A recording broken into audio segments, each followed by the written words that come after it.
Number 14, borrow what you don't have. Borrow what you don't have. What are we talking about here?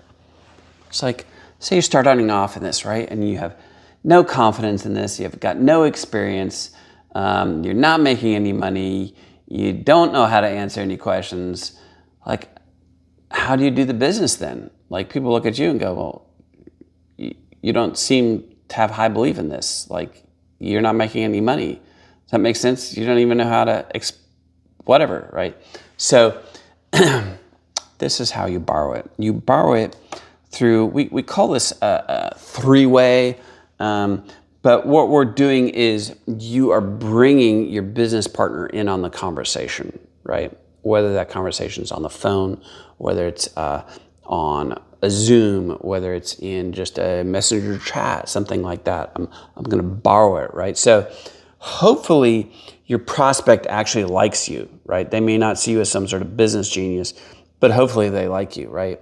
And because they like you, when you introduce them to the expert, they're going to like the expert because the expert's with you. But if you have affirmed the expert, right, enough, then they are going to put a lot of weight on what the expert says.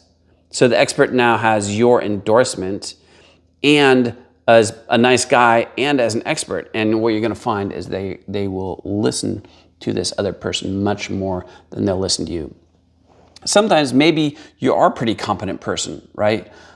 But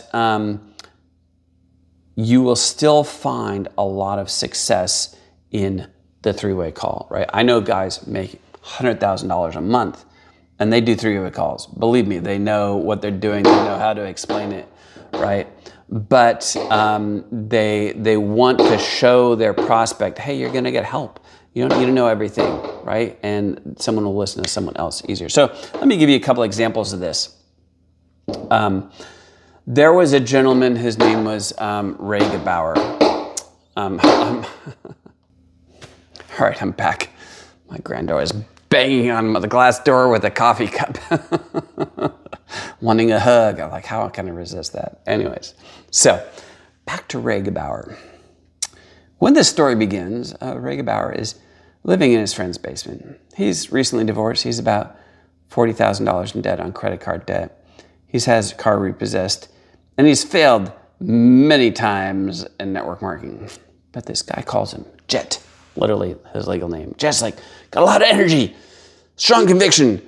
He's like, look, this is an awesome opportunity. Tell me yes or tell me no, we gotta go. And Ray's like, yes, we gotta do it. So after multiple attempts, Ray convinces his mother to let him borrow a credit card and put $1,000 on it. Now, that month, Jet had only recruited out of the cold market. He just wanted to make sure this worked before he started talking to his friends. Okay, and he'd recruited 22 people that month, and he gave every single one of them this opportunity. He says, I will do as many three-way calls for you as you want. Only 3 people took him up on that at all, and only Ray did very many. But Ray did 135 three-way calls with Jet that first month. 135 three-way calls. That's insane. Guess what?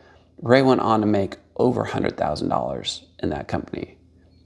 Man, Ray's a nice guy, but like, I would listen to him talk and be like, Ray, you're making a lot of money. You should get a speech therapist. Like, that makes sense. So often what you'll find is that, well, here's a good example. You know, people go, oh, Steve, can you talk to my friend? I'm like, sure. And they're like, but they don't have any money. They can only do the cheap option. They can't do like the larger package. I'm like, okay, whatever. And 45 minutes later, they're giving me their credit card for $1,000, right? They're like, I can't believe they did that. I'm like, yeah. It's like, get your belief out of the way, connect them with someone with a high belief who's not putting limitations on the situation, okay? So if someone will do a lot of three-way calls for me, that is typically the number one indication for me that they're actually going to be successful, right? And interesting enough, often the people who will do more three-way calls and stuff like that are actually also the people who in the first place could do it, or the most competent, who could maybe do it without it. But part of their competency is they know the power of that three-way call. So borrow what you don't have, whether it's belief in the business model or in the product or the opportunity to make money, all of that, and just borrow it, right? And what you're going to find is that it's going to build your own belief level, and you're going to find that there aren't that many questions out there, right? And so if someone puts me on a call with somebody, it's very simple. It's like my job is to tell my own simple story, ask them if they have any questions. If they have questions, point them to another resource. That makes sense? We're not here to talk anyone to anything. It's all very, very simple. And here's a couple insights for you on this if you would pursue it. When I would do a lot of this, I would never ask someone if they wanted to. Like if I'm talking, like I would text several people in my upline, like three-way question mark. I just need to know that someone's available, right? So if I actually get Mike on the phone, I need to know that I can connect Mike with somebody. That makes sense? So if one of these, my business partners messaging me back, yes, I'm available. Awesome. Okay, cool. So I'm talking to Mike and I know someone's available and I'm chatting with Mike. I might be like, hey, you know what? Hold on a second. My friend, my business partner, Bob, is available. I really want you to hear his amazing story. Hold on a second, right? Click. I'm not really asking if he's interested in doing it through a call. I'm making the assumptions. That makes sense? So if we were all at a party, right, and Mike was interested in the business, I'd be like, dude, hold on a second. Bob's over here. I want you to meet him. Why? Because if you're considering going into business, of course you want to meet the people you're going to business with, right? And I know Bob isn't going to try and talk him into anything, right? It's not going to be uncomfortable. So I don't even have to ask. I assume it. Hold on a second. Let me get him on the phone. Click, connect, make the connection. When I get him on the phone, I'm going to edify Bob. I'm going to Bob to Mike. I'm going to edify Mike to Bob. And then I'm going to let them talk and I'm going to zip it, right?